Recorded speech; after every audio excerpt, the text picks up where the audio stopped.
तो 100 हंस है ना, कोई पैरों में लौट रहा है, कोई उछल के कंधे पे बैठ गया, कोई सर पे बैठ गया। ब्राह्मण बड़ा खुश है कि देखो आज मेरे बच्चे मुझे प्रेम कर रहे हैं। ब्राह्मण ने कहा देवी क्या बच्चों को भोजन मिल गया? तो ब्राह्मणी धिरकारी मारी के रोने लगी, स्वामी आज 10 दिन हो गए, ये बच्चे प्रेम नहीं कर रहे हैं, अपना दुख बता रहे हैं। इन हंसों को 10 दिन से भोजन नहीं मिला है। जैसे ब्राह्मण ने सुना भूखे तो आंखों में आंसू भराए, ऐ प्रभु एक तो आपने मुझे निर्वंशी बनाया और जिनको मैंने अपना समझ के पाला आज वो भूखों से मर रहे हैं। कोई बात नहीं है, आखिर मैं करूं क्या? तो ब्राह्मण के दिमाग में एक बात आई, मालूम कौन? चलो मेरा जो राजा है काशी नरेश बड़ा धर्मात्मा है, इन बच्चों को ले जाऊंगा, उसके यहाँ गिरह रख दूंगा, एक बार पेट भोजन तो पाएंगे बच्चे। और मेरे पास जो धन इकट्ठा हो जाएगा तो अपने लाडले बच्चों को मैं छुड़ा लूंगा। ऐसा विचार करके ब्राह्मण हंसों को ले गया, काशी नरेश के पास रहने रख दिया, धन लेके चला आया। लेकिन उधर जी शब्द लिखते कि उधर जब दिन आवे, उधर जब दिन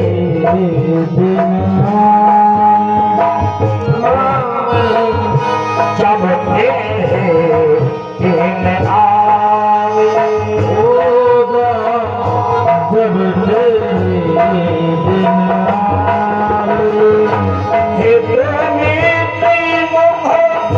से नहीं बोलतो, मुख से नहीं बोलता, तो है दिखावे जब दिन आवे, जब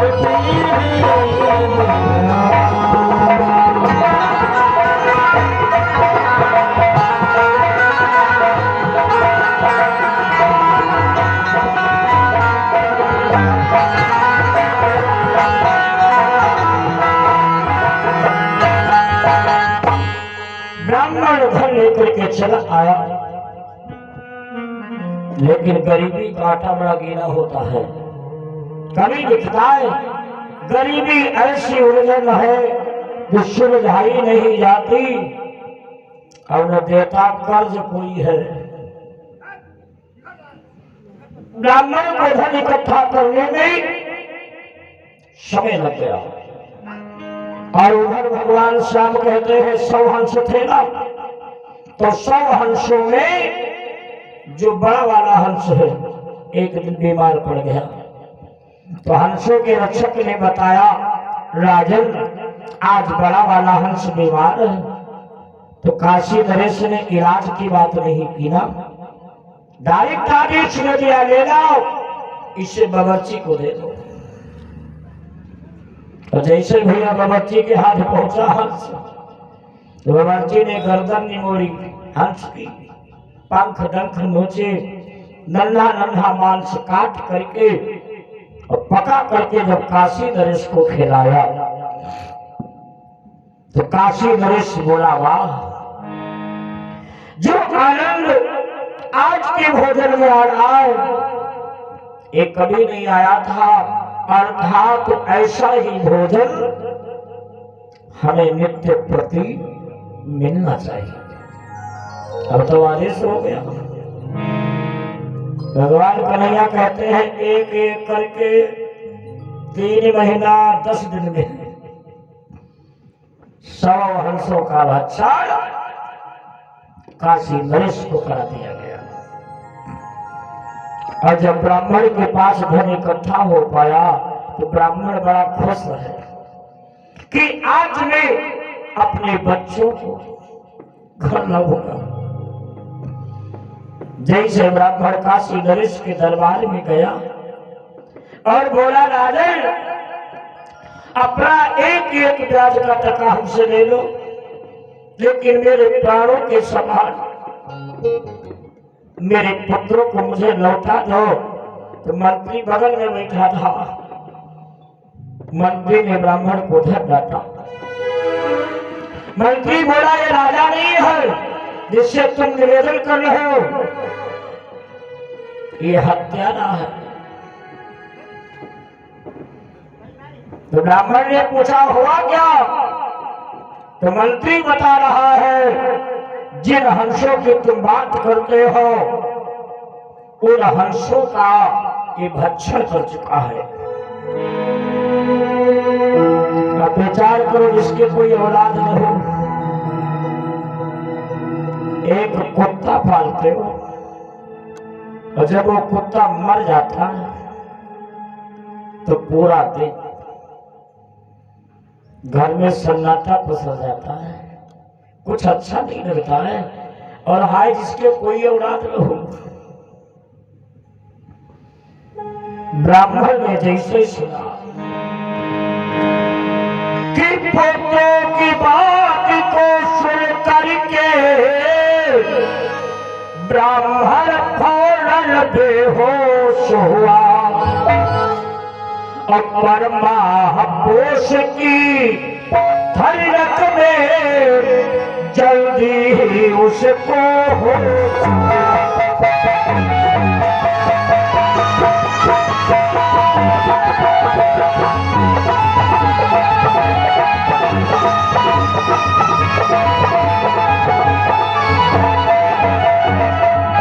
ब्राह्मण ने जहां सुना कि मेरे हंस मारे गए, धड़ाम से गिरा, बेहोश हो गया। महापुरुष का महीना था। जब कुछ देर के बाद होश में आया तो ब्राह्मण धिकारी मार के रोया, कहा, राजन सुनो कि ना तो धन है और ना तो बल है जो मैं तुमसे संग्राम करूं, और ऐसी विपदा में डाला है जो तुमसे आज बयान करूं।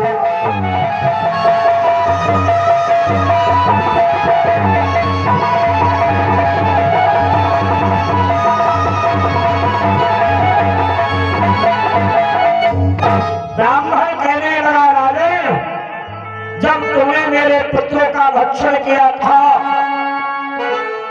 क्या उस समय तुम्हारे हीरे और कपाल की सबके 4 आंखें होती हैं?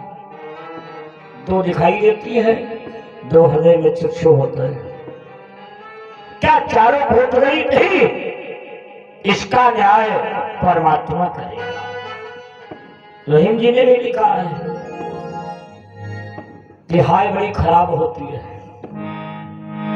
कि रहीमन हाई गरीब की साथ सरग लई जाई, अमुई खाल की सास सो सार भस्म हुई जाई, प्रभु जी सार भस्म हुई जाई।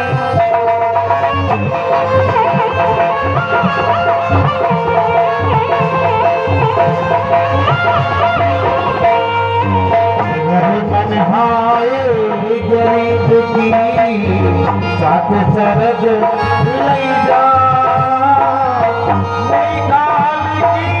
गाल को बार बार हुई जाई रही माँ, हुई जा।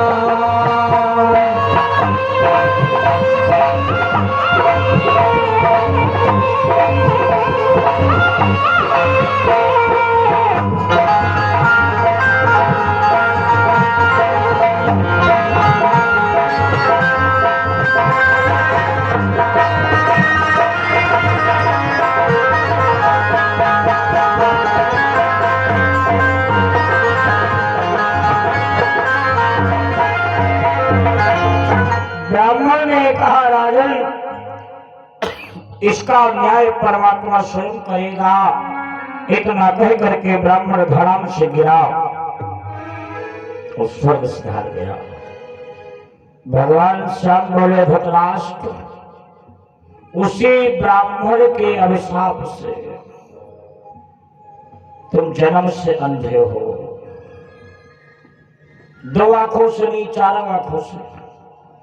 और जो 100 हंस थे वो तुम्हारे पुत्र बनकर पैदा हुए। ध्यान रखना, जब कोई बदला लेने आता है या तो तुम्हारा बेटा बन के आएगा या तो तुम्हारा भाई बन के आएगा। इतना मोह में फंस जाओगे। और जब वो छोड़ के जाता है जीवन भर चैन से नहीं जियोगे, जीने नहीं देगा। भगवान ने कहा यही तुमने पाप किया था, तो तुम्हारे आंखों को देखते ही देखते 100 पुत्र मारे गए। कि जो काया ते पाप होरी और बिल भोगे छोड़ी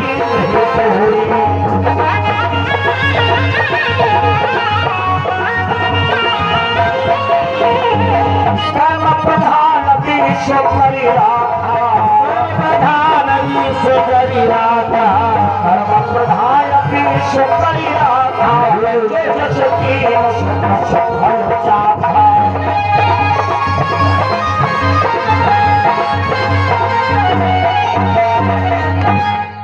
इतने में चाचा विदुर आ गए।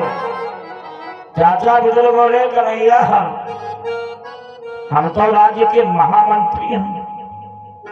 महामंत्री जो चौकीदार होता है वो भी भैया पनीर खाता है हफ्ता में 1 बार, चौकीदार। और चाचा विदुर कितनी गरीबी है मालूम। एक दिन की बात, श्याम सुंदर दुर्योधन के यहाँ पहुंच गए निमंत्रण पे। दुर्योधन ने लालच दिया था, आओ बढ़िया मेवा वाली खीर खिलाऊंगा, क्यों अपनी पार्टी में मिला लूंगा इसलिए। तो श्याम सुंदर ने कहा कल आऊंगा। भगवान कन्हैया सुबह पहुंच गए। और जब पहुंचे तो दुर्योधन कहाँ बैठा है? अपने सिंहासन पर। जैसे ही शाम को देखा, कहा आओ नंद के छोकरा। न राम राम न सीता राम भैया, डायरेक्ट कहता है आओ नंद के छोकरा, तुम्हारी मेवा वाली खीर तैयार है। भगवान श्याम ने देखा, कहा अच्छा, न राम राम न सीता राम, डायरेक्ट अपमान है। मेवा की ठोकर मार दी। कितने लोग बैठे हो, पता नहीं तुम्हारा कौन सा भाव भगवान को अच्छा लग जाए और भगवान रही जाए कि न जाने कौन से गुण पर दया निधे रीझ जाते हैं। न जाने कौन से गुण पर दया निधे रीझ जाते हैं।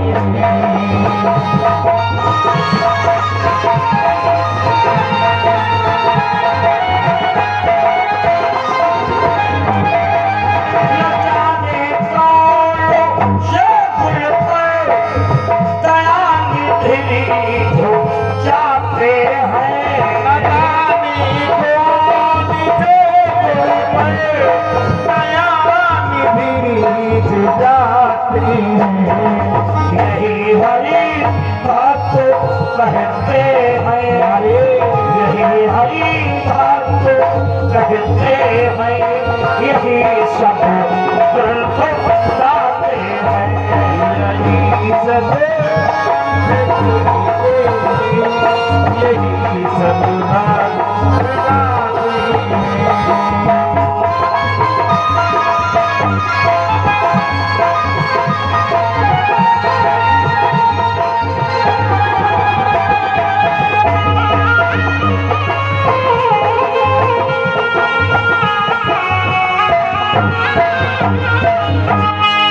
नहीं स्वीकार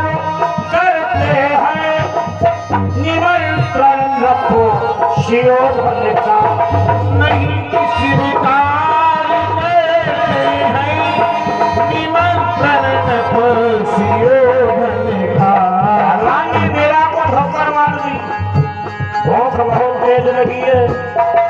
विचार किया कहाँ चले, चाची बिजलानी परम भक्त थी भगवान, लेकिन गरीबी इतनी है, एक ही साड़ी है, उसे धोके डाल देती है। जब वो सूख जाती है तब स्नान करके पहनती है, साड़ी सूख रही है।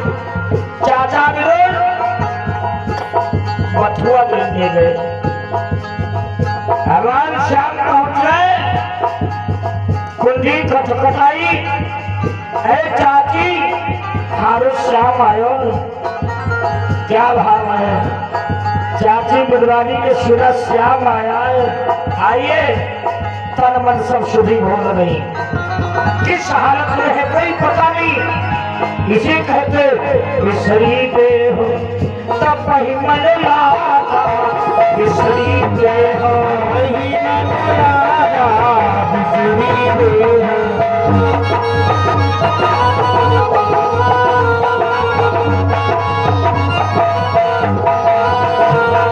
चाची बिदवानी आप खड़ी हुई, आए फलिका खोल दिया, शरीर का कोई ध्यान नहीं हम किस हालत में।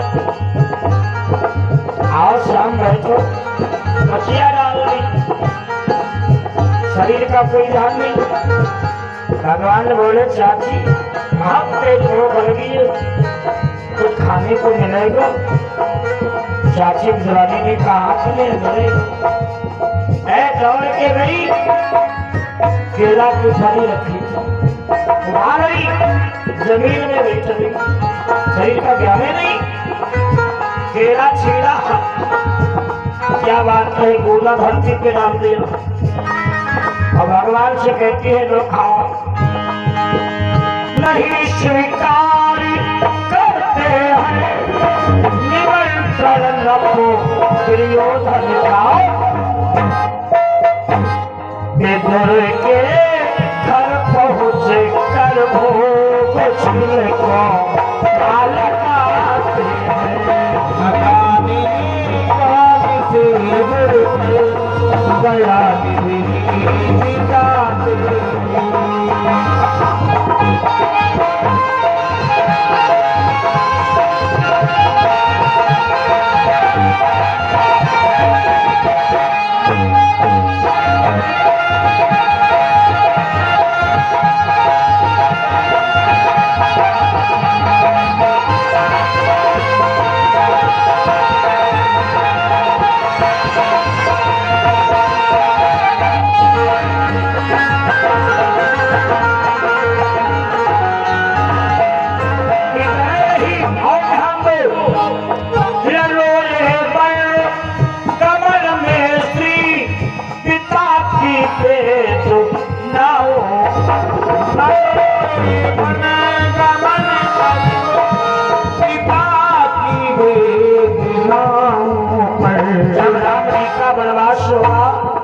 राजा दशरथ मरण हो गया, सूचना मिली राम जी नहीं हुए। कमल में श्री पिता की उठाकर गीध को निज को, उठाकर गीध को निज को मेरा जानी से मुड़ पर गया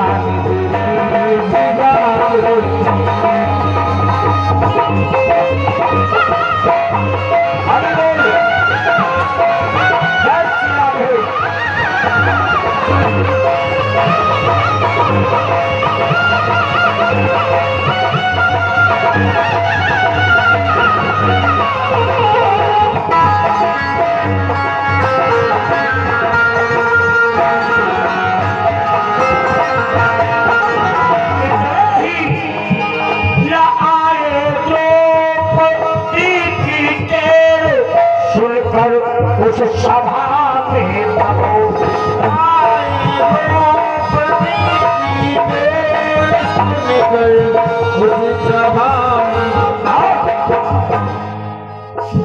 हाँ देखो तो पिताओं की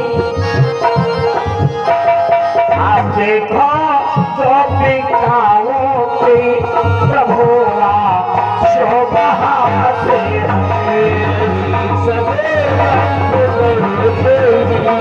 यही सब न जाने कौन से दया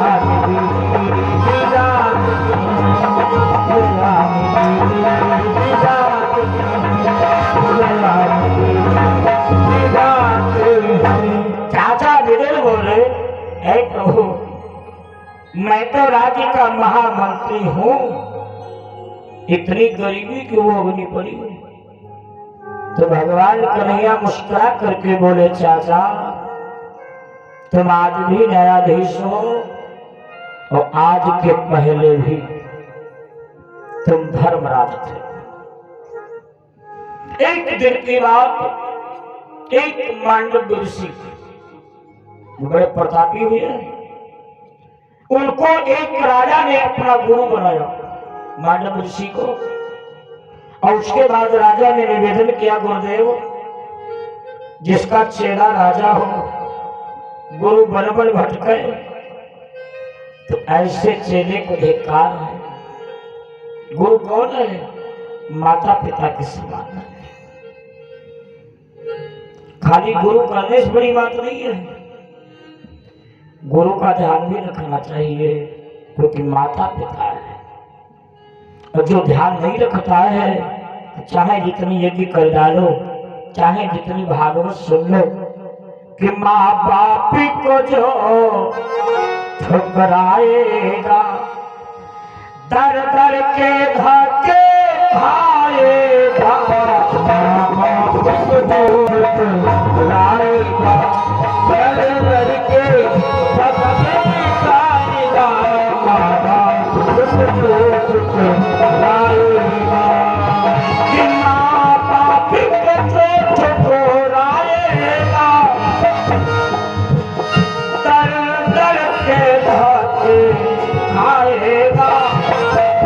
वह सुखी कभी ना होएगा, वह सुखी कभी ना होएगा, वह सुखी कभी ना होएगा, अंत में नरक को जाएगा।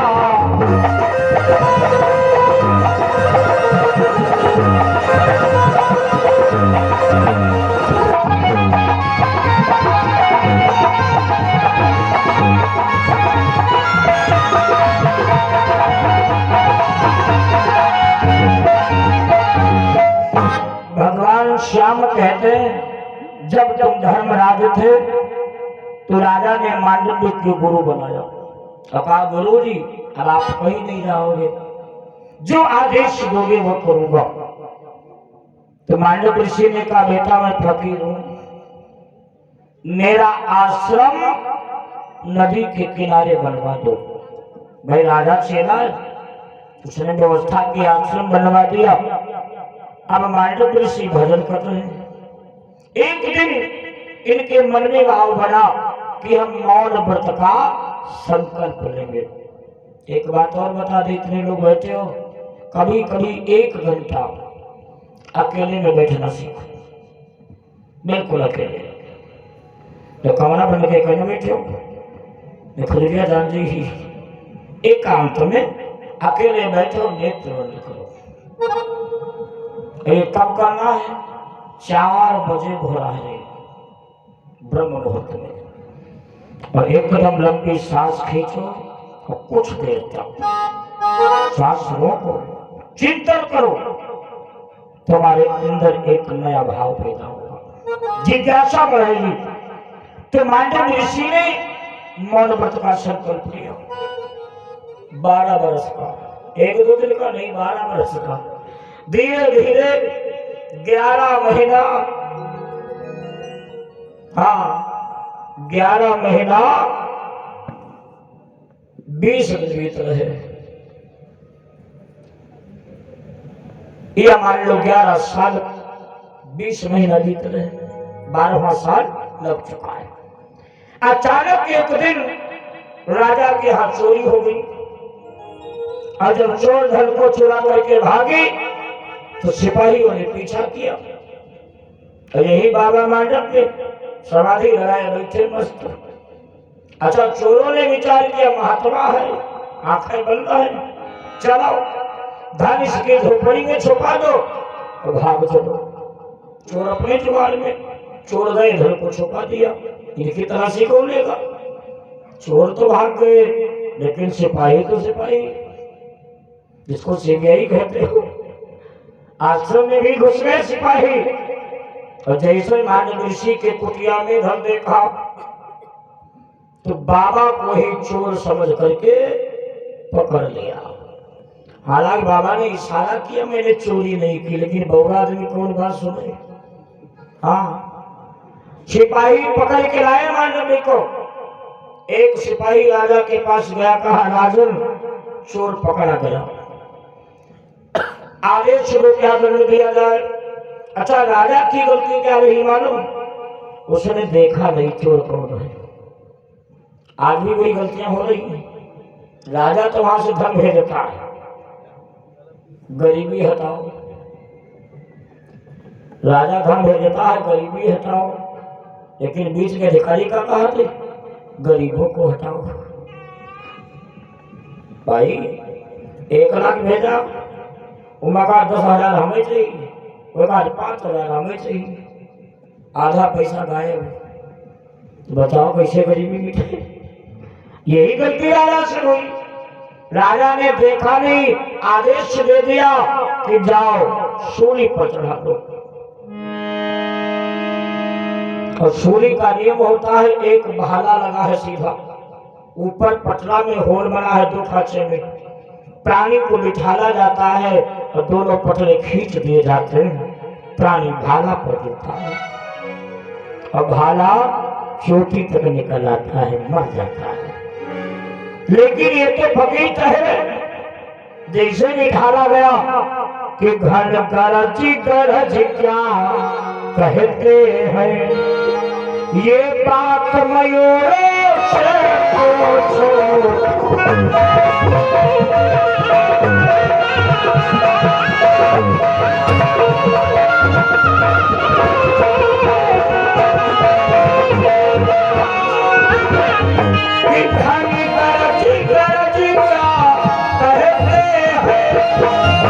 ये बात मयूरों से पूछो, भक्ति में कितनी शक्ति है, भक्ति में कितनी शक्ति है, भक्ति में कितनी शक्ति है, ये बात फकीरों से पूछो।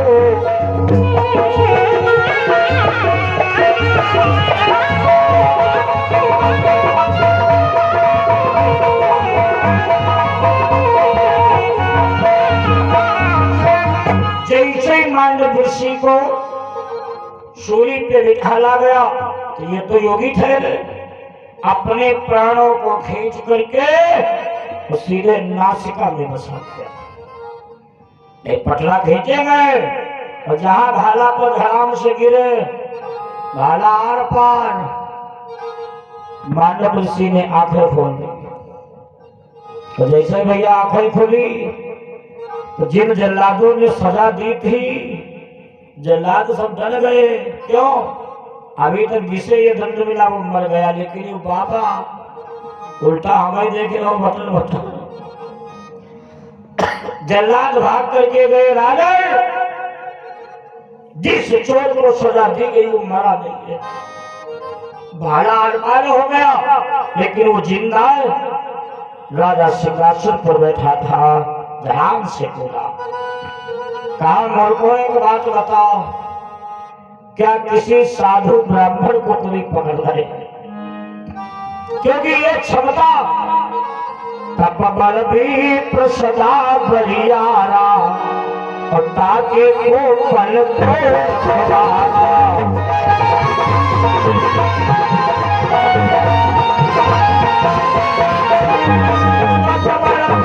सदा बलिहारा सदा बलिहारा सदा बलिहारा ताके को पल को रखवारा।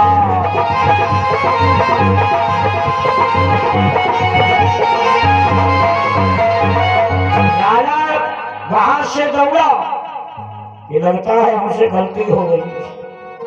अगर कोई साधु ब्राह्मण है, देखो घबरा गया ना जब, तो हमारा पतन निश्चित है।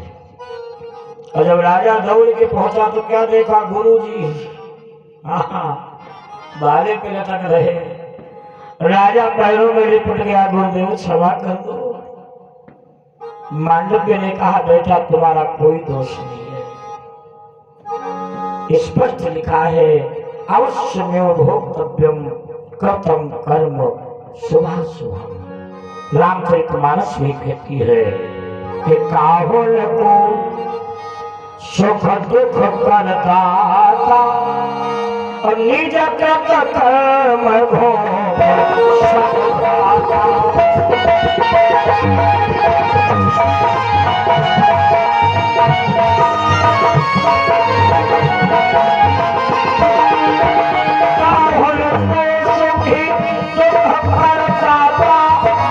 निज कृत कर्म भोग सब भाता।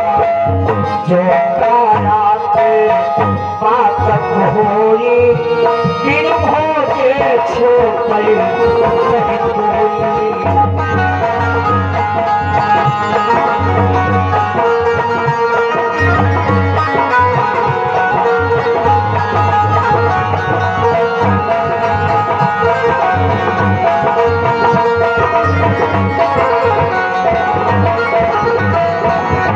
अगर आजकल का गुरु होता तो क्या ये बात कहता, चेहरा से तनी गलती हो जाए सीधे कहा जाओ तुम्हारा नाश हो जाए। है गुरु ब्राह्मण का एक कर्तव्य नहीं है। शरण सहाय दुख परहित लागी, अपर दुख हेतु असल कय भागी। मांडव ऋषि बोले, बेटा इसमें तुम्हारा कोई दोष नहीं है, हो सकता है हमसे कोई पाप हुआ हो। आओ अब ध्यान दो। मांडव ने कहा, जाओ तुम शासन संभालो। वो तो योगी थे, अपनी शक्ति से उस सूर को उखाड़ा। मेरा भारत ऐसे नहीं महान है कि तीन सजावती देश को सती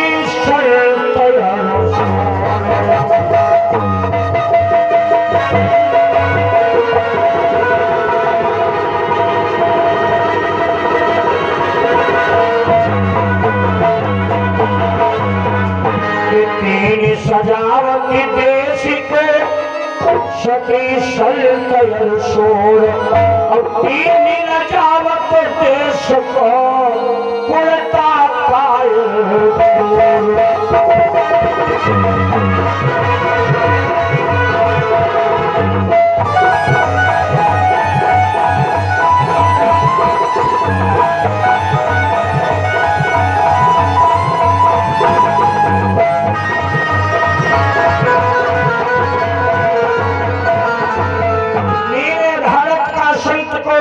ऋषि अपनी योगिक तपस्या के बल से कहां गए मालूम, डायरेक्ट धर्मराज के पास जहां न्याय मिलता है। तो जैसे धर्मराज ने देखा मांडव ऋषि को सिंहासन से नीचे उतराए, वो मेरा भारत है जहां के संतों का सम्मान धर्मराज भी कर रहे हैं। धर्मराज ने कहा, आओ विराजो। तो मांडव ऋषि बोले, हमारी बैठने की स्थिति दिख रही है भाई, जिसके भाला लगा हो नीचे से ऊपर निकला हो। एक बात बताओ धर्मराज, तुम न्यायाधीश हो, आखिर मेरे शरीर से ऐसा कौन पाप हुआ है जो हमें ये दंड मिला है, ऐ माताओं बड़ा ध्यान से सुनना। तो धर्मराज बोले, जब तुम्हारी उम्र थी 5 वर्ष की, तो तुमने एक टिड्डी कीड़े को पकड़ा। जिनके 2 पकड़ा का होता है, कहो वो दबाओ हाथों का, ऐसे लेकर जाते पकड़ लेते। एक किला कहते तोड़ो, किला वही के पीछे पीछे लगा देते, तो छोड़ देते होते हवाई जहाज है। तो धर्मराज वही बता रहे हैं, तुमने टिड्डी कीड़े को पकड़ा, उसकी गुदा में तिनके का भेदन किया। ध्यान रखो बच्चों पर, इब्राहिम मुसलिया के टांग बांधे दौड़ा रहे, ये भोगना तुमको पड़ेगा। और तुमने जो छोड़ दिया तो भाई तिनका तो नहीं निकाल सकता है, उसने श्राप दे दिया। तो मांडव ऋषि बोले, एक बात और बताओ, तुम्हारे यहाँ का नियम क्या है कि जन्म से लेकर के कितने साल की उम्र तक का पाप बच्चे को नहीं लगता है? तो धर्मराज बोले, जन्म से लेके 10 साल तक जो भी बच्चा पाप करेगा वो माता पिता भोगेंगे, ये नियम है। भारत के संत को पॉइंट मिल गया। उसने कहा, जब तुम्हारे यहाँ का नियम है, तुमने नियम भंग किया। मैंने जब ये पाप किया था तो मैं 5 साल का था, तो ये दंड मेरे माता पिता को मिलना चाहिए था। हे धर्मराज, मैं तुम्हें श्राप दे रहा हूं कि धरती पर जाकर तुम जन्मो, इसका फल भोगो तुम जाकर।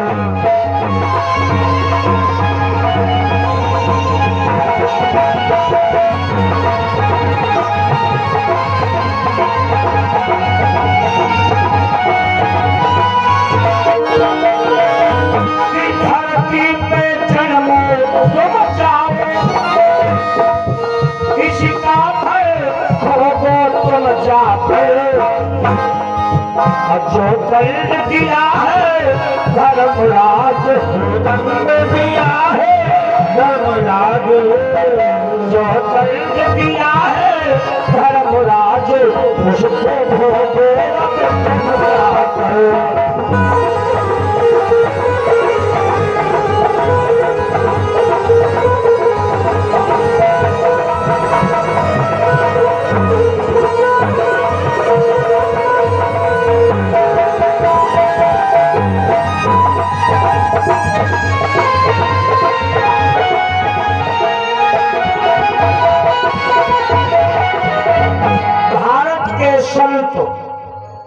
मानव ऋषि ने धर्मराज को श्राप दे दिया कि जाओ, धरती पर तुम पूरा जीवन गरीबी भोगो, तब तुम्हें एहसास होगा कि कष्ट कितना होता है।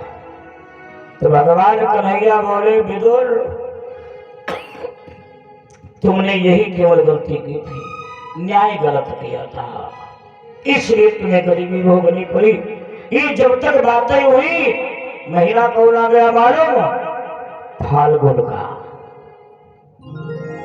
भगवान कृष्ण से भीष्म बाबा कहते हैं, ऐ प्रभु, कि जीवन की अंतिम श्वासें है और मैया आ चुकी किनारे पर।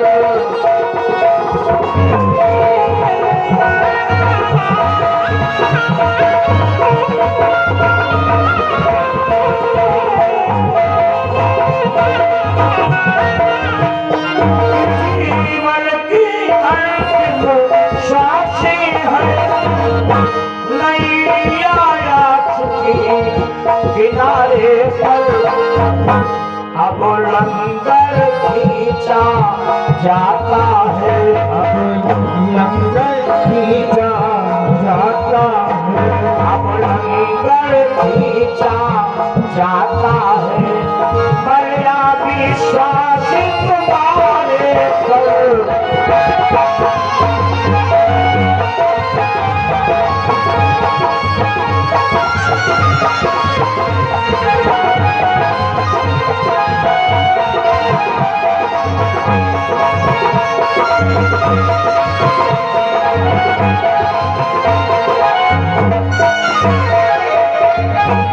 बारह भीष्म बोले श्याम, मैंने तुम्हारे साथ बड़ा अन्याय किया है। अरे ऐसे ऐसे बाण मारे थे भीष्म बाबा ने, भगवान का मुकुट कहीं गिरा, हाँ मुकुट कहीं गिरा, चाबुक कहीं गिरा। और जैसे चलनी क्या होती है, भीष्म बाबा ने ऐसे ऐसे बाण मारे कि विषधर बाणों को जोड़ जोड़ झंडे पे कर बैठा था हनुमान जी। इतनी मार मारी भीष्म बाबा ने कि विषधर बाणों को जोड़ जोड़ मुख घुमा दिया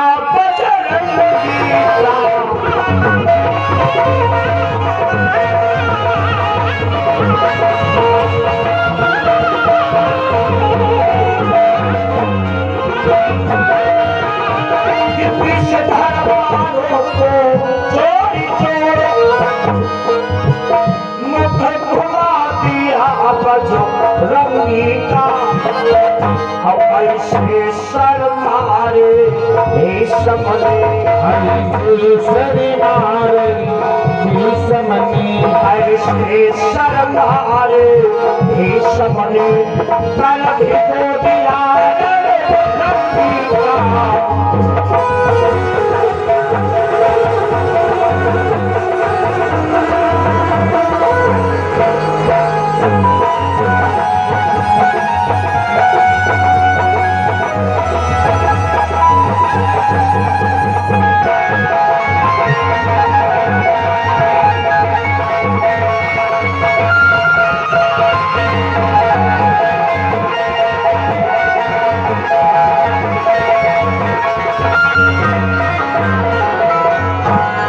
भीष्म कहते हैं कि भैया मैंने बड़ा तुम्हें कष्ट दिया है, इसलिए तुम्हारे घाट पे जा रहा हूं, तो वहां पे हिसाब किताब मत देखना, हमें पार कर देना।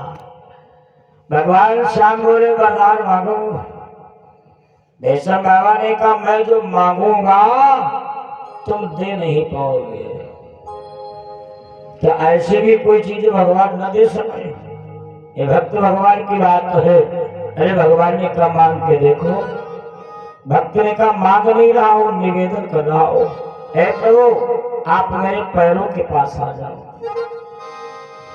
भगवान गए, भीष्म बाबा के पैरों के पास खड़े हो गए। तो जब खड़े हो गए तो भीष्म बाबा ने नेत्र खोल के देखा, क्योंकि सभी घूम सकता है। भीष्म बाबा मुस्कुरा के बोले श्याम जैसे तुम खड़े हो